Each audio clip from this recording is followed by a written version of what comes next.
iShares Silver Trust (SLV) reached a 2021 high. The market had originally predicted that these prices might not be reached for another 5 to 10 years. They actually saw their entire gain in just a few weeks.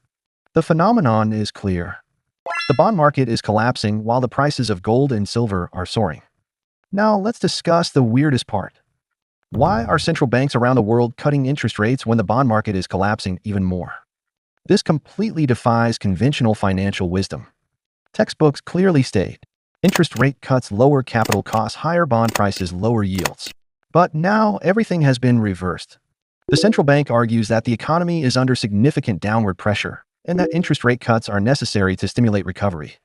However, the market's logic is that cutting interest rates at this time proves that the economy is worse than it appears.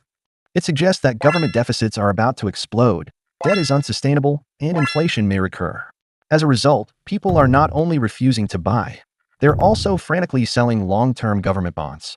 To put it bluntly, the central bank tried to appease the market, but the market had already seen through its weakness and acted accordingly. This is also because the central bank's credibility has completely collapsed. Central banks used to be the market's stabilizing force, its almighty God. Now, their influence is rapidly slipping. The Federal Reserve repeatedly stated that inflation is temporary in 2021, but was forced to implement an emergency 500 basis point rate hike in 2022.